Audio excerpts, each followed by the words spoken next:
Let's go. Y'all ready? All right, let's go then. Holla back. Yo, Urban Therapy with Sun 752, and this the daily go get mism show. Pretty Petty Tuesday all up in your area. And tonight, we are talking about knowing what's for you and what's not. Knowing what's for you and what ain't. As simple as that seems, you would be surprised at how many people don't understand what's for them and what's not. Now, don't get me wrong. I know that a lot of people talk about knowing what's for you and what's not, or telling people what's for them and what's not, giving that as an explanation when you don't get something that you wanted. Unfortunately, sometimes it's pushed off to people like it's a failure. Like, well, you know, everything ain't for everybody. You've heard people say it. You probably have said it to somebody somewhere in your history. Everything ain't for everybody. And it's sort of like a consolation for when you don't get what you want, or when you failed at something, or when you struggle with something mightily and it just doesn't seem like it's ever going to come into fruition, or it seems out of your reach. But it's a true statement. Everything ain't for everybody. And you have to know what's for you and what's not for you. Like that beautiful woman, that fly little cutie, you know, the cutie with the big booty, yeah, and the big giant juicy titties. Yeah, she might be all of that, and she might be just what you want, but that doesn't necessarily mean that that's for you. She might not be what you need. The requirements to be with her might be higher than what you can pay. And that's whether you're paying with money or whether you're paying with your time and your energy and your emotional energy. You have to know what's yours. You have to know what's for you and what's not for you. So sometimes our eyes get bigger than our stomachs, and you know how it is. When your eyes get bigger than your stomach, you know how, you know, I remember my big sister used to say that to me all the time when I was younger. It meant that just because you see food, you know, if you're a greedy person who likes to eat a lot, just because you see food doesn't necessarily mean that you should eat all of the food. It doesn't mean that you have to eat until you're full or bust, or like your stomach is busting out of your pants. You have to loosen up your belt and all of that kind of stuff. Yeah, it's fun for some people to eat like that, but that's gluttony. You know, you eat until you've had enough, and then you should stop eating. So, but sometimes we see food that tastes so good to us that, you know, we pile more on our plate than we can eat, or we eat more than we really can hold.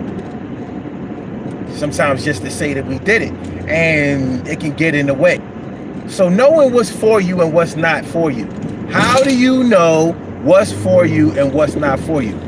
Well, I guess the easiest way to know what's for you and what's not for you is to take a look at the things that you have gotten before and the things that you've wanted before but haven't gotten. But that's not always the end of the story, because you may have wanted something before but just wasn't able to get it.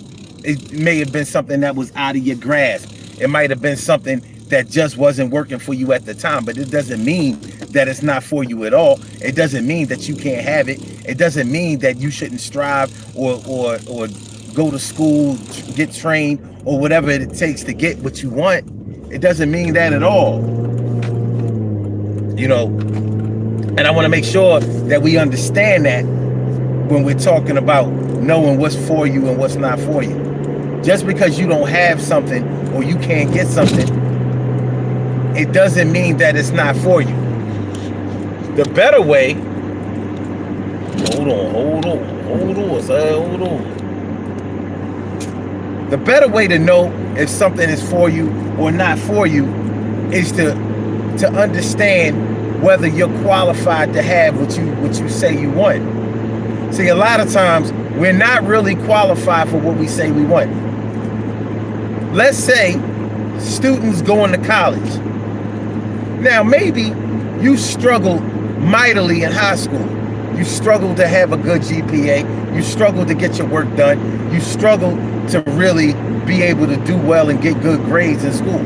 So you barely made it into college. You probably should have decided to go to a community college and, you know, learn how to develop better study habits and find out at a lower cost what you wanted to do and what fit you better based on your interests on what you would like to do for the rest of your life. But instead, you made it into this major university or whatever, however you did it, and now you're taking on a major that's probably beyond what your aptitude and your tenacity and your comfort level is. But you're taking these classes and not doing well in them because you wanted to be something that really is not for you. Something that's really not for you. Maybe you took marine biology. You weren't even good in high school biology. You weren't that good in science at all, but you found marine biology to be interesting. Now the thing about when you take up something in the science field, if you're really not interested in science from the standpoint of being good in science, then it's going to be tough for you. It's going to be very, very difficult because there are certain things that you have to know and certain skills that you have to have if you're going to pursue studies in science. So maybe you took this major, you chose this major, you took these classes, you took this workload on, and you're doing terrible. You're doing terrible in these classes. So you're failing. Now,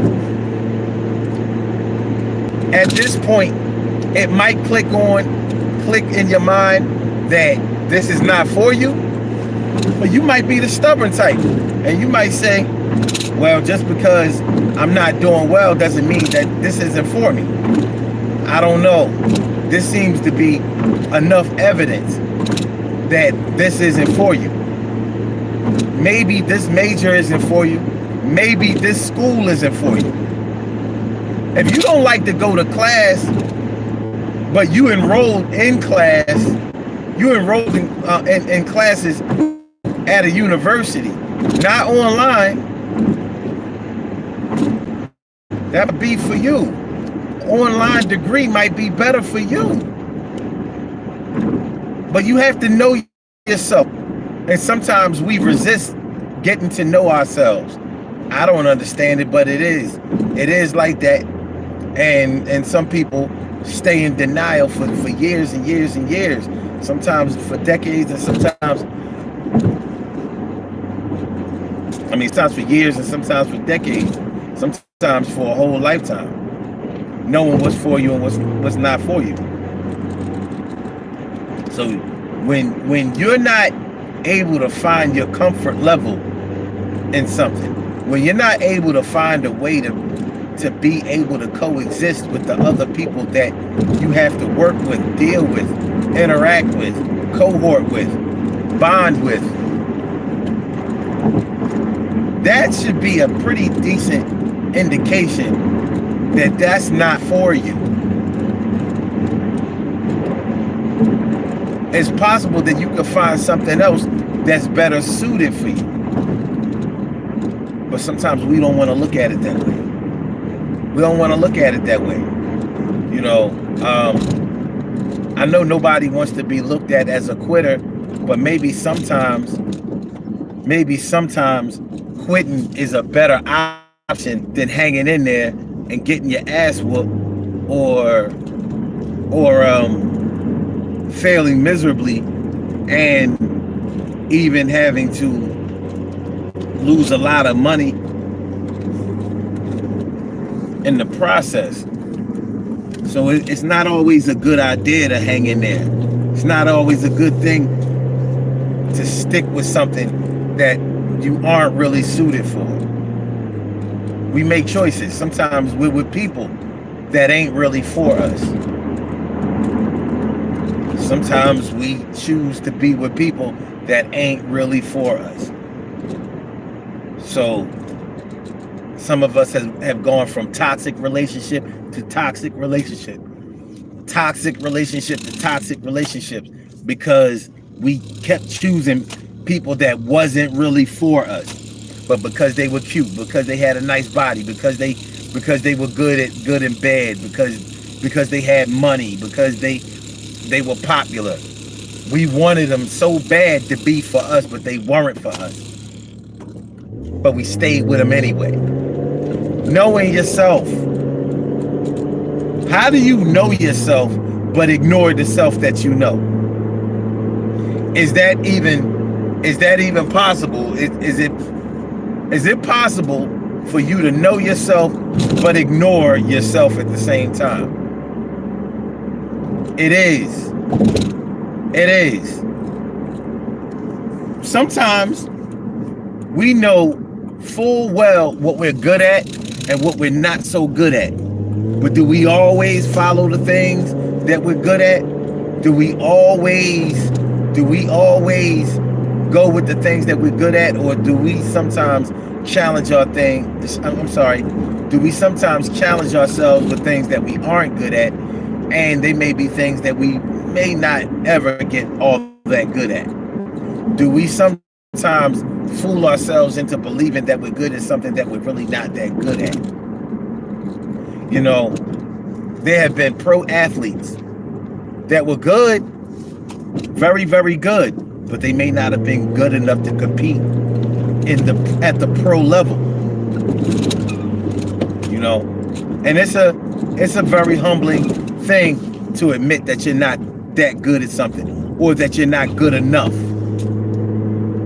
It's a very humbling thing. It's a humbling experience. It's not something that people do very well. A lot of people really, really struggle with admitting that they're not as good as other people at what they do. But sometimes the proof is in the pudding. Sometimes the proof is right there in the pudding. And all we have to do is listen to ourselves. Like, why wouldn't we just take the easier road and go with the things that we are good at? Why don't we choose professions that we like, that we're comfortable with, and that we can really compete in and make the money there, and then after we make that money, move on to something that's a little bit more challenging that we may have been curious about or wanted to pursue? See, that seems like that would be the smart thing to do, but we don't always do the smart thing because we may know ourselves, but we're ignoring ourselves. We know that we're not as good as we need to be in something, at something, but we ignored the fact that we weren't as good. And we wind up tripping over ourselves, falling on our faces. I tell you something that's crazy to me. A lot of times we'll stick with something that we're not that good at because we think that if we quit that, then people are going to laugh at us. People are going to ridicule us. People are going to talk about us behind our backs, or you know, even while we're around. So we stick in there with it, never even taking into consideration the fact that more people are laughing at us for sticking with something that we're not that good at, rather than cutting our losses and saying, well, you know, I'ma holler back on that. You know what I mean? People have lost money going through with something just because they said that they was going to go through it, or so-called keeping their word. Sometimes keeping your word can fuck you up. I know it sounds crazy because you gave the wrong word. You gave the wrong word. If you promised something that you couldn't deliver, you gave the wrong word. You need to go back and change that word and keep that. Keep the new word that you give. Keep the better word that you gave. Don't stick with the dumb word. Don't stick with the wrong word. You can't do it. Here it is. Let's say your baby girl is graduating from high school. You promised her a brand new,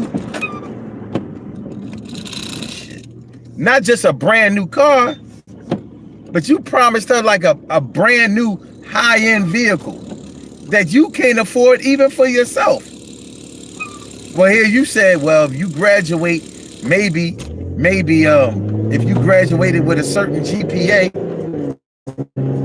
get you this car. Let's say it's a Beamer. Let's say it's a Benz. Let's say it's some other foreign vehicle. Like I said, you promised your daughter a vehicle that you couldn't afford for yourself. And here you are talking about you're going to buy this vehicle for her. And maybe you meant to keep your word, but you gave the wrong word. Maybe you should have promised a scooter. Maybe you should have promised a hoverboard. Maybe you should have promised a skateboard. Maybe you should have promised a new pair of rollerblades. Maybe you should have promised a month worth of Uber rides. But you promised this brand new vehicle, high-end vehicle, expensive ass foreign whip that, like I said, you wouldn't even be able to afford yourself. And you done promised her that. You gave the wrong word. You gotta know what's for you and what's not for you. You forgot what's for you and what's not for you. You know, what's not for you in this case is making promises that you know you can't keep, or trying to live above your means. You can't listen. You know how many cats have gone broke trying to chase behind cats that have real money? Here you are. You playing small ball money. You playing with small ball money, and you hanging around with real ballers. They spending G's, and you really only got 20s to spend. You ain't got hundreds to spend. You working with a stack. That's $1,000. So you got 10 hundreds. Meanwhile, they spending stacks. They spending G's.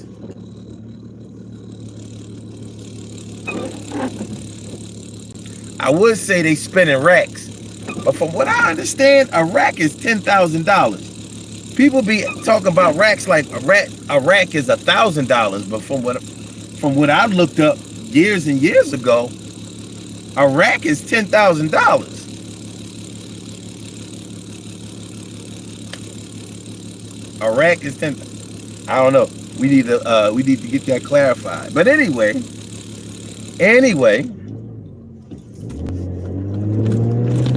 you know, you trying to hang out with people who are spending way beyond your means. That ain't for you. That ain't for you. That's too high of a level of balling for you. You ain't ready for that, homie. You ain't built for that. You can't do that yet. You gotta play small ball. You know what I mean? You balling on a budget. You're not ready to play in the big leagues yet. Chill. Chill. Keep striving. Keep working. You'll get there.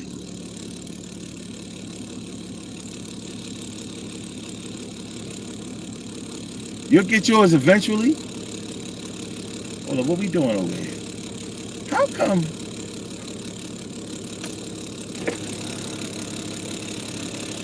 It's blocked up there? Oh, man, that's always some shit.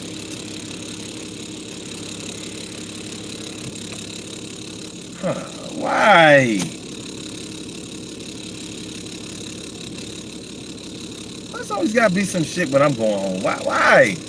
Why always gotta be hard?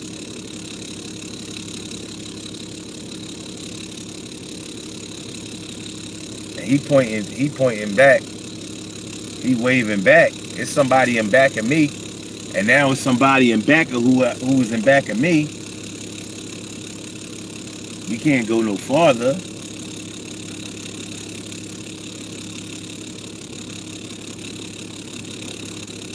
I don't know what's going on up here. I don't know if somebody's car is broken down or whatever. But yeah, man, knowing what's for you and what's not for you, you'll live a much more satisfying life if you can figure that out. If you can figure out what's for you and what's not for you. Damn it. Alright, I'm ready to end the stream. Yo, man, make sure y'all hit the like button. Make sure y'all share the show. Make sure that y'all subscribe to the channel if you haven't subscribed to the channel yet.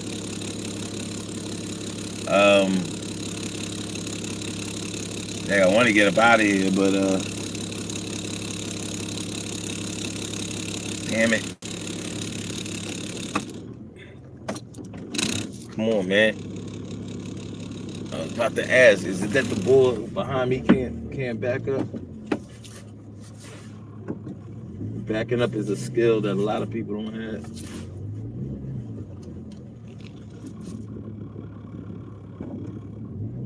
Alright. Where we going? Where we going? He going that way?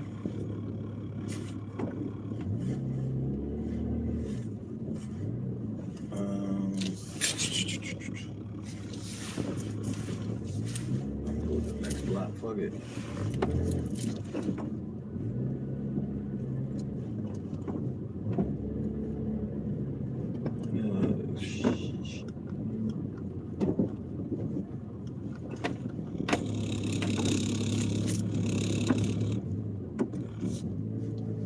Small ass Philly blocks and shit.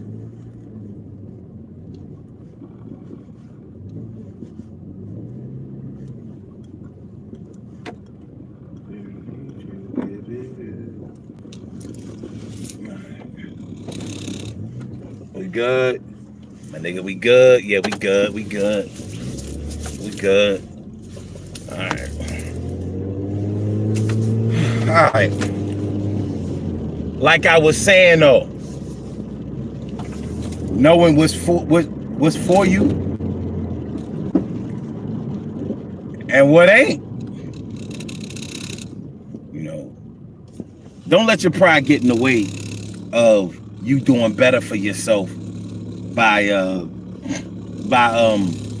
Don't stick in there with something that you know is not suited for you. You don't have to stay in a toxic relationship just because you said that you was gonna stick it out, just because you told somebody that you was gonna stick it out with them, or even told yourself that you was gonna stick it out with them. You ain't gotta do that. We make those kinds of mistakes. But listen, we don't get granted chance after chance after chance for nothing. We get granted those chances so we can do better, so we can have more, so we can get on the right track, the path to pure righteousness sometimes. You know what I'm saying? You don't have to stay on jobs. You don't have to stay on jobs where, oh God.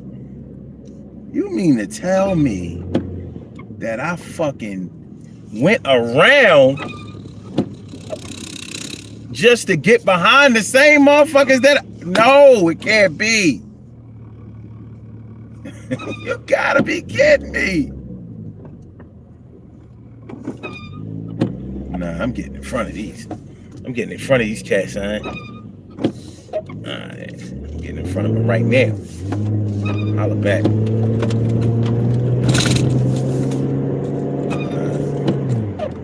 He towing the gas. He pushing the car from the back. That's very noble of him. I ain't got time for one, son. I ain't got time for one again. All right, y'all. Good looking out on the likes. Make sure y'all share. Make sure that y'all subscribe to the channel if y'all haven't subscribed to the channel yet. You got to know yourself. Don't know yourself. Don't learn yourself and know yourself and then just ignore yourself. You don't have to do that. You don't have to do that for nobody. You know what I'm saying? You don't have to do that for nobody. The whole purpose of knowing yourself is so you can design a better plan in life to help you get through life, to help you get through your struggles. That's how it's supposed to be. All right, y'all, we're going to get on about it here. Listen, good things happen to those who wait. Great things happen to those who grind. And anything can happen to those who go for theirs. So go hard, go for yours. And remember, man, listen. I said, listen.